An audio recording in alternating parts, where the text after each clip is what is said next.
These are the Apple AirPod Pro 3s and Pro 2s. The question is, which one should you buy? So let's go ahead and look at the cases really quickly. You can see that the Pro 3 case is just slightly longer than the Pro 2s. It is just slightly longer. And as far as width goes, I can't really tell the difference between the width. It looks like they're the exact same thickness. And when we go this way, it looks like the Pro 2s might be just, or the Pro 3s might be just slightly taller as well. What I can say is the case is lighter in my hands. Like, I can tell a physical difference in the weight. I don't know how much it is, but it certainly feels lighter. So if that's an issue for you, it probably shouldn't be, but if it is, just be aware of that. The light cutout is on this one. That's purely aesthetic. If you just like the look of the clean front, they do not have the button on the Pro 3s, whereas they had that on the Pro 2s. The way that you do it on the Pro 3s is just tapping the front, so that's different. If we open the cases, you're going to see a lot of similarities between these two designs, nothing super special going on here. And when we get to the headphones, that's where the real change happens and I would say matters. So if we pull out just one pair from each, you can kind of see, let me go ahead and turn this light on so it's a little bit brighter here.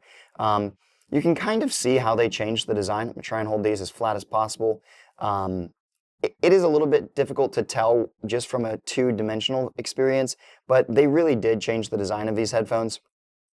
And that matters for like fit.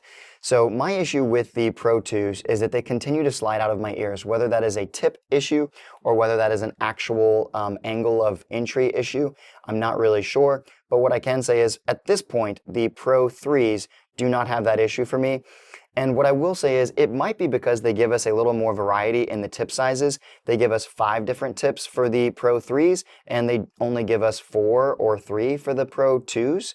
So that might be part of the issue. They did change the angle of entry for the headphones. You can kind of see how much stronger that is to try and keep those headphones in a little better. I have not run with the Pro 3s yet. I tried running with the Pro 2s, and what I found was I just kept having to push it back into my ears, and that was really annoying when you're out running, especially if you're getting sweaty. So I am curious to see. These do have a better waterproof rating, but I don't know like if they're even going to work that well for running just because of the tip, but I will be testing these out. I run 150 miles a month currently, 35 miles a week, and so that will be a great opportunity to kind of see like how those handle as far as running goes. They both come with that little lanyard thing, which I really don't know why they include that anymore, because I don't know that many people that use it, but more importantly, like they don't even include a lanyard. So there's that.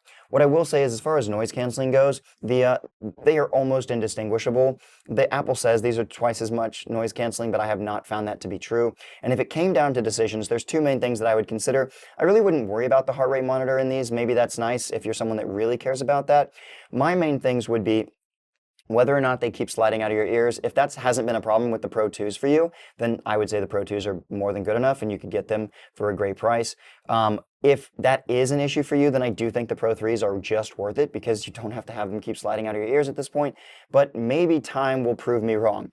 Maybe just normal use and wear will get it to the point where these continue to slide out of my ears as well, just in normal conversation, which was the issue with these. You know, if I'm on the phone talking with someone, through the normal mouth movements, it just kind of like slowly works them out of my ears, which is really annoying. And these guys so far have not had that issue. So if you're someone that's trying to make that decision, I hope this helped you. Let me know if you have any questions. Remember, you're either going to sink or swim. So let's rise with the tide, and I'll see you on the flip side.